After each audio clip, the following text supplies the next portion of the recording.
আওয়ামী লীগ, জাতীয় পার্টি ইত্যাদি দুটো দলকে বাদ দিয়ে যদি আপনারা হিসাব করেন, বাকি ছোটোখাটো দলের কথা আমি ডিটেল সময়ের অভাবে বলতে চাইলাম না, আমার কাছে আছে, তাহলে 50%-এর বেশি মানুষকে এই এই জাতীয় ঐক্যের ডাক থেকে বাইরে রাখা হয়েছে। এখন স্বাভাবিকভাবে আমরা যেটা জানি, আপনারাও জানেন, বিল্ডিং একটা যখন স্ট্রাকচার বানানো হয়, যদি একটা সাইড বসে যায় আর একটা সাইড দাঁড়িয়ে থাকে, তাহলে বিল্ডিংয়ের মধ্যে একটা ক্র্যাক হয়, এবং ক্র্যাকটা হলে সেই বিল্ডিংটা ঝুঁকিপূর্ণ হয়, যে কোনো সময় ভেঙে যেতে পারে। এখন আমরা কিন্তু দেখতে পাচ্ছি যে এই ক্র্যাকটা সৃষ্টি করা হয়েছে, ওনারা কাউকে নিচে নামিয়ে দিচ্ছেন, কাকে উপরে রাখছেন। কাজেই একটা বৃহৎ অংশ, 50%-এর বেশি অংশকে ওনারা এই ডায়ালগের বাইরে রেখেছে। এই জনসমষ্টিকে রিপ্রেজেন্ট করছে যারা, বা যেই জনসমষ্টির কোনো রিপ্রেজেন্টেশন না রেখে তারা এই ঐক্যের ডাক দিয়েছেন। এটাতে করে আমি মনে করি যে একটা জাতিগতভাবে আমাদের মধ্যে একটা ভুল বোঝাবুঝি, অবিশ্বাসের সৃষ্টি হয়েছে। কাউকে যদি আপনি অবিশ্বাস করেন, তাহলে সে আপনাকে অবিশ্বাস করবে। কাউকে যদি আপনি ঘৃণা করেন, সে আপনাকে ঘৃণা করবে। কাউকে যদি আপনি নিশ্চিহ্ন করতে চান, সে আপনাকে নিশ্চিহ্ন করতে চাইবে। এটি হলো স্বাভাবিক নিয়ম। আপনি কাউকে ভালোবাসলে সে আপনাকে ভালোবাসবে, আপনি কাউকে বন্ধু হিসাবে ধরলে সে আপনার বন্ধুত্ব আপনার সঙ্গে করার জন্য আসবে। এটা হলো স্বাভাবিক নিয়ম।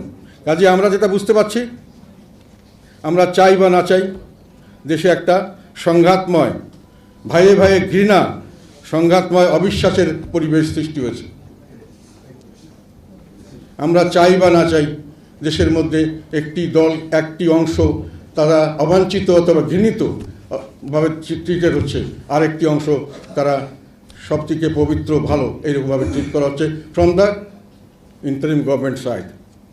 অ্যান্ড দ্যাট ইজ, সেটাকে আমরা মনে করি একটা সংঘাতপূর্ণ অবিশ্বাসের আবহাওয়া তৈরি হয়েছে। এখন অনেকে বলছেন, অনেকে আমি শুনি, এটা কথাটা সত্য মিথ্যা আমি জানি না, অনেকে বলছেন নাকি তাদের মধ্যে একটা আলাপ আলোচনা হয়েছে যে দুষ্টু গুরুর চেয়ে শূন্য গোয়ালই ভালো।